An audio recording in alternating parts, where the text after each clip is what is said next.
Добрый день, друзья, уважаемые подписчики. Passat B5 1999 года выпуска. Вот, объем 1.8, турбо, мотор А и Б. Ну вот, клиент обратился с проблемой шум мотора. Сейчас будем проверять давление масла, ну и определяться с причиной, что этому поспособствовало. Итак, подключили манометр. Давление на холостых почти двойка, ну примерно 1.8, то есть это хорошо. На 2000 оборотах, сейчас я вот так, сейчас. Давление держит хорошо.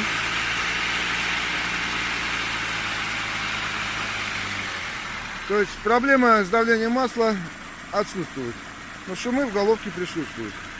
Ну вот теперь будем разбираться дальше, в чем проблема. Итак, выявлены следующие недостатки.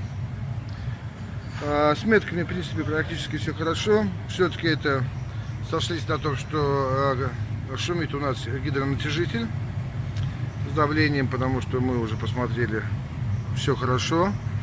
Выявились проблемы по воздуху, то есть трубки воздушные здесь подключены неправильно. Ему ребята делали в другом сервисе. Ну, клиент об этом, к сожалению, не знал. Вентиляция картонных газов. Там тройник рассыпался и пластиковая трубка на вентиляции картонных газов тоже в плохом состоянии.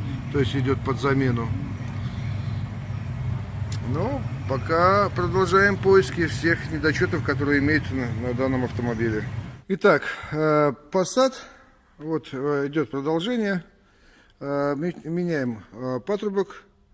Там тройник внутри. Ну, тут не видно. Сейчас я вот снял дроссельную заслонку. Ну, идет подготовительная работа к тому, чтобы поменять гидронатяжитель и разобраться с вентиляцией картонных газов. Итак, что еще хотел показать?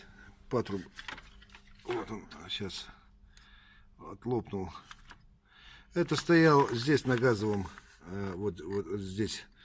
Это от газового оборудования. То есть еще дополнительный подсос воздуха и шел. При дальнейшей дефектовке, что у нас еще прояснилось? Показываю ремень ГРМ. Натяжка 0. Нету. То есть данную функцию должен выполнять вот этот натяжитель. Вот он.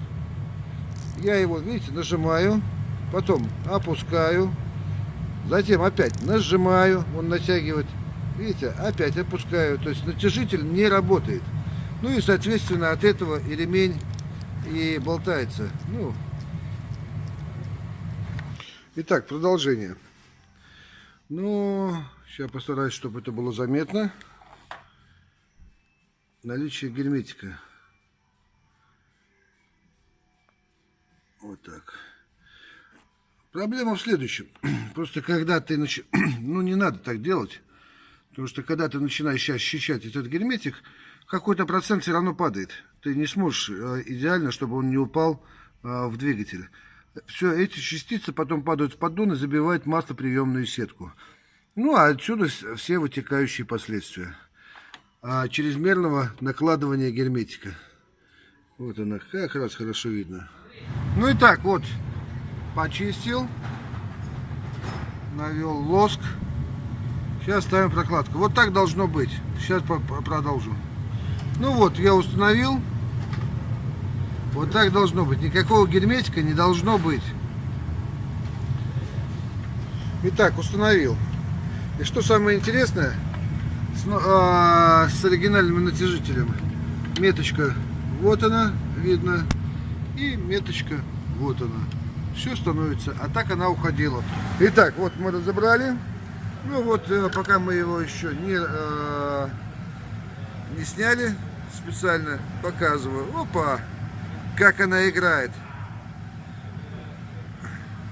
То есть то, что должно держать, она просто-напросто не работает. Итак, постараюсь сейчас продемонстрировать. Надеюсь, раз, вот тут хорошо видно вообще.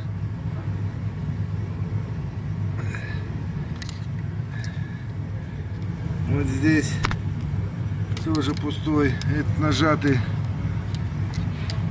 это тоже нажатый.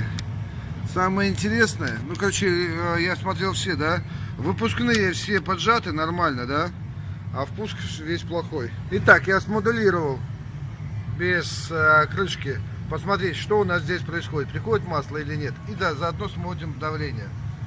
Заводи!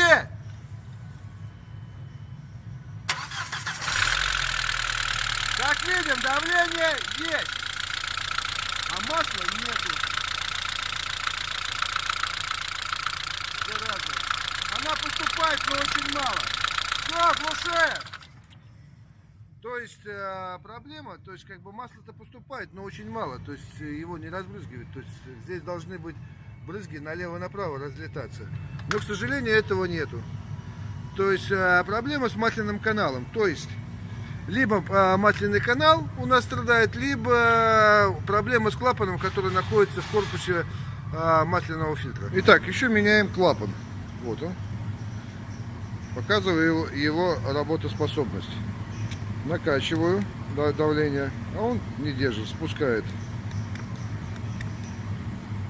Не держит. Сейчас покажу, как работает исправный клапан.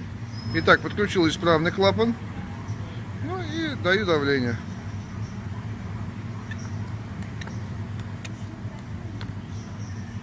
Держит. Итак, закончена работа с данным автомобилем. Ну, все вы уже видели. Хочу, как говорится, показать. Сейчас это все лежит на столе. Натяжитель. Корпус масляного фильтра. Теплообменник. Ну, по желанию клиента поменяли. Клапан воздушный. Вентиляцию картонных газов. И ремкомплект ГРМ. Ну, самое главное, проблема была решена со стуком гидрокомпенсаторов и гидронатяжителя, с отсутствием его давления. То есть виновником всему был здесь корпус масляного корпус масляного фильтра. Клапан плохо пропускал. Ну, все. Если данное видео вам понравилось, ставьте лайки, подписывайтесь.